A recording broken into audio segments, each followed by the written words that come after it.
To VR mathematics अड्डा। तो last class में हम लोगों ने इक्लिड्स डिवीजन लेमा को समझा था और कुछ बेसिक चीज़ों को देखा था। आज हम इक्लिड्स डिवीजन लेमा को थोड़ा सा रिवाइज करेंगे और उसके ऊपर बहुत सारे क्वेश्चन करेंगे बच्चों। सारे तरह के पॉसिबल क्वेश्चन को हम देखेंगे।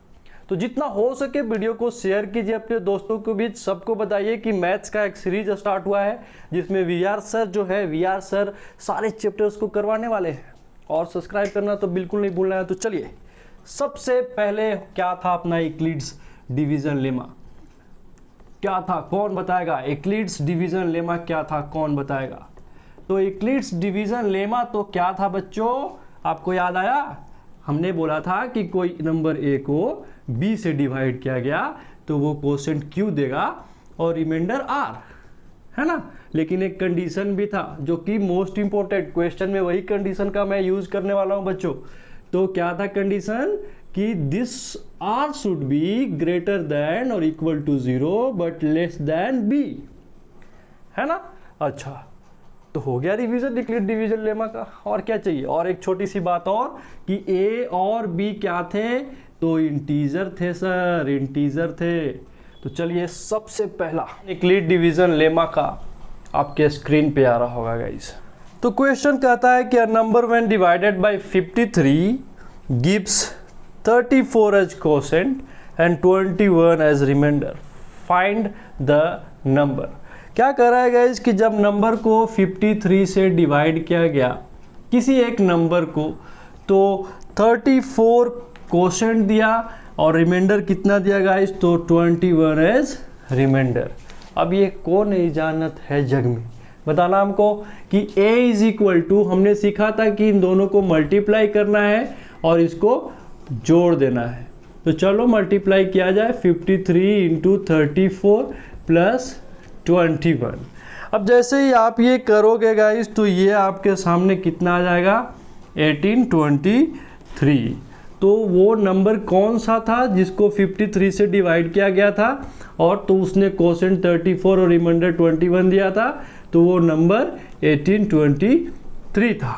बिल्कुल आसान सा क्वेश्चन, ये बिल्कुल टेस्टर था, मेन कोर्स आने वाला है।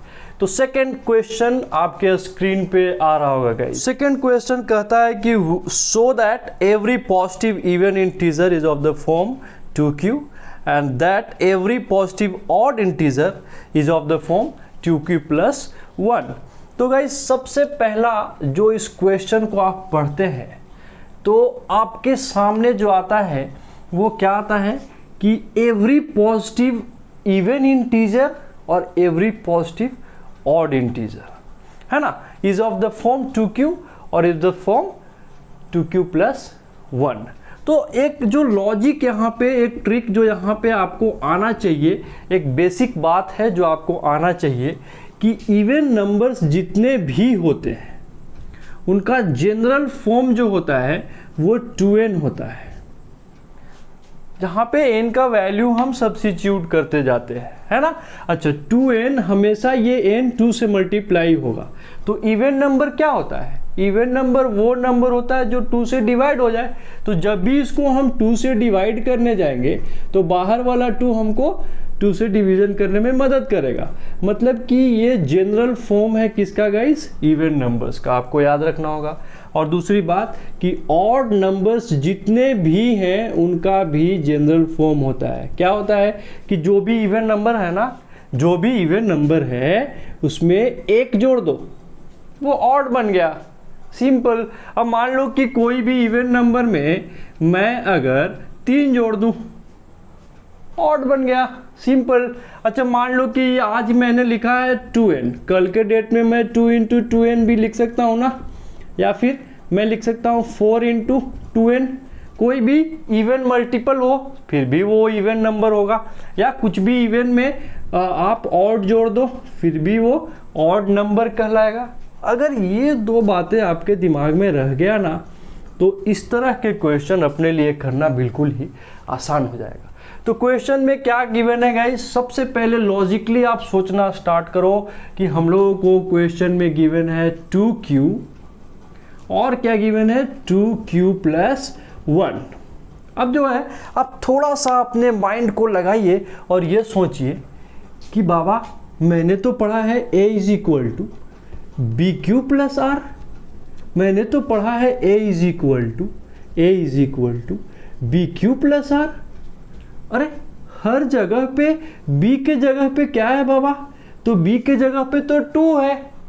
मतलब तो ये हुआ कि कोई a नंबर होगा जिसको 2 से डिवाइड किया गया होगा, तो कोसेंट q दिया होगा और रिमाइंडर कुछ भी दिया होगा। एक केस में 0 है तो दूसरे केस में 1 है। तो चलिए खेल को खेला जाए। स्टेप 1 में बच्चों एक जो जनरल चीज होता है वो लिखना ही पड़ेगा आपको। स्टेप नंबर 1 कि स्टेप नंबर 1, तो स्टेप नंबर 1 से स्टार्ट करते हैं बच्चों। ये आपको बिल्कुल लिखना ही पड़ेगा कि let a be a positive integer, हमेशा आपको इंटीजर लेना है। और क्या लिखेंगे कि व्हेन डिवाइडेड बाय बोलिएगा 2 गिव्स क्या बच्चों, remainder R and quotient Q. Step number 2, ये लिखने के बाद स्टेप नंबर 2 जो आपको फॉलो करना है वो ये करना है कि according to Euclid's division lemma,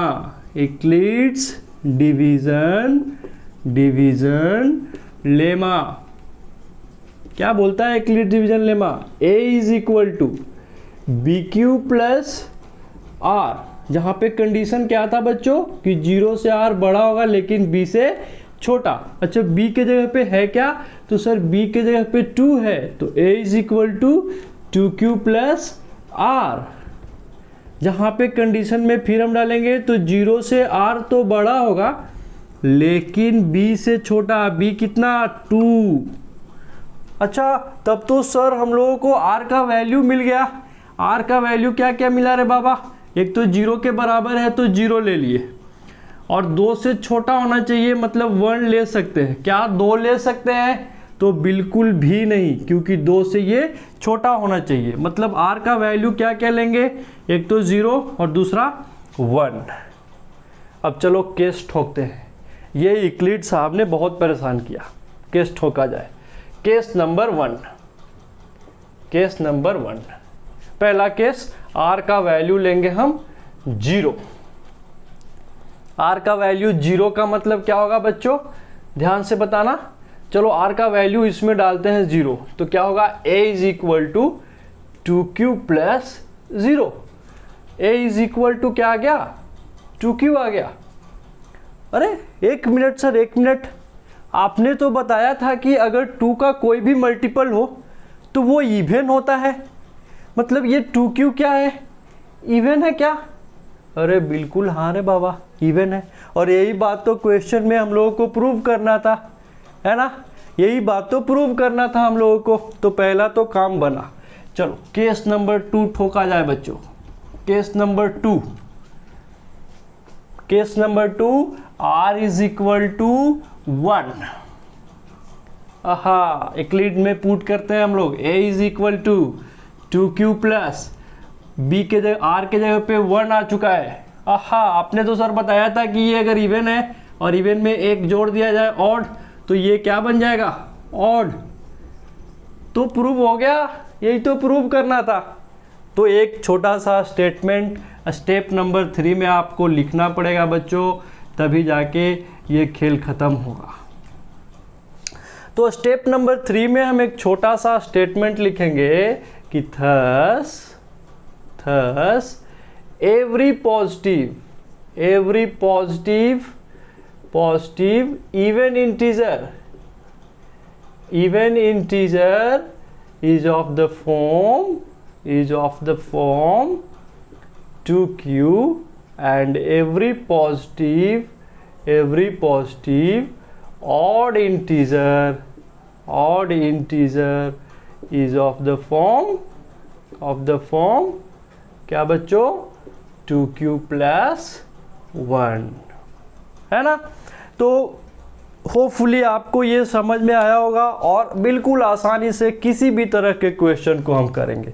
छोटी सी एक बात सुनिएगा कि आज यहाँ पे आप लोगों को 2q+1 दिया हुआ था, कल इसी क्वेश्चन में 2q+1 के जगह पे हो सकता है कि आपको 4q+1 दे दे।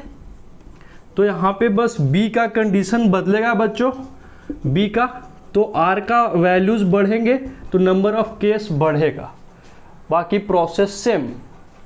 हो सकता है कि आपको 9q+m दे दे, 1 दे दे, तो कुछ भी देगा, हम लोग बिल्कुल ही आसानी से इस तरह के क्वेश्चंस को कर लेंगे। तो बच्चों 2 क्वेश्चन मैं आपके लिए होमवर्क में छोड़ता हूं और नेक्स्ट वीडियो में जब मैं आपसे मिलूंगा तो कुछ और अच्छे क्वेश्चंस लाऊंगा, इसी टॉपिक पे फिर हम आगे बढ़ेंगे। Thank you so much and don't forget to share the video. Thank you.